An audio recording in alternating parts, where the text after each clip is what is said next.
Hello friends, welcome to mummies kitchen.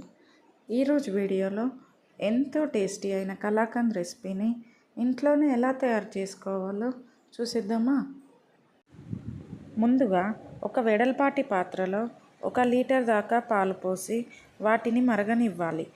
పాలు ఒకసారి పొంగుకు వచ్చాక మంటను తగ్గించి కంటిన్యూస్గా కలుపుతూనే ఉండాలి. పాలు మరుగుతున్నప్పుడు గిన్నె అంచుల వెంబడి మీగడ కడుతుంది. దానిని గరిటెతో తీస్తూ మళ్ళీ పాలలోనే కలుపుతూ మరగనివ్వాలి. ఈ ప్రాసెస్ అంతా మనం దగ్గరుండి ఓపికగా చేసుకోవాల్సి ఉంటుంది. మనం ఒకసారి కలపడం ఆపేస్తే పాలు అడుగు భాగాన మాడిపోతాయండి. అందుకే కంటిన్యూస్గా కలుపుతూ మరిగించుకోవాలి. ఈ ప్రాసెస్ అంతా కంప్లీట్ అవ్వడానికి మనకు 40 నుండి 45 నిమిషాల సమయం పడుతుంది. చూసారుగా, పాలు క్రీమ్ లాగా చిక్కగా అయిపోయాయి. ఇప్పుడు ఒక 1/4 కప్పు చక్కెర తీసుకొని మొత్తం ఒకేసారి కాకుండా కొంచెం కొంచెం వేస్తూ కలుపుతూ ఉండాలి. మనం మొదటిసారి చక్కెర వేశాక అది కరిగి కొంచెం వాటర్ ఫామ్ అవుతుంది. తిరిగి ఆ వాటర్ ఎగిరిపోయేంత వరకు కలుపుతూ ఉండాలి.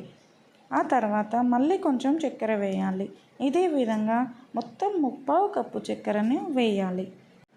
ఈ టైంలో కలాకండ్ కాస్త పలుకు పలుకుగా మారి దగ్గర పడుతుంది. ఇప్పుడు ఒక 4-5 టేబుల్ స్పూన్ల నెయ్యిని మొత్తం ఒకేసారి కాకుండా కొంచెం కొంచెంగా వేస్తూ కలుపుతూ ఉండాలి.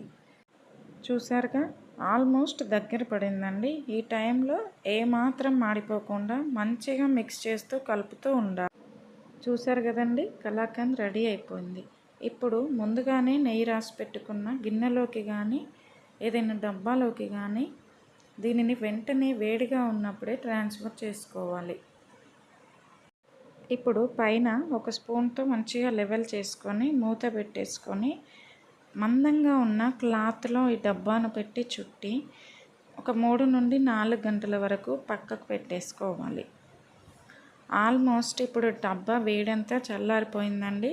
ముందుగా నైఫ్తో అంచులు లూజ్ చేసి డీమోల్డ్ చేసుకోవాలి. చూసారుగా, ఎంతో టేస్టీ అయిన కలాకండ్ స్వీట్ షాప్లో తెచ్చుకునే కంటే ఇంట్లోనే ఎంతో టేస్టీగా తయారు చేసుకోవచ్చు. దీనిని మనకు కావలసిన షేప్లో కట్ చేసుకొని ఒక బాక్స్లో పెట్టుకుంటే 4-5 రోజుల వరకు ఫ్రెష్గా ఉంటుంది. మీకు ఈ రెసిపీ నచ్చినట్లయితే లైక్ చేసి సబ్స్క్రైబ్ చేయండి. అలాగే మీ ఫ్రెండ్స్కి అండ్ రిలేటివ్స్కి ఈ రెసిపీని షేర్ చేయండి. Thank you.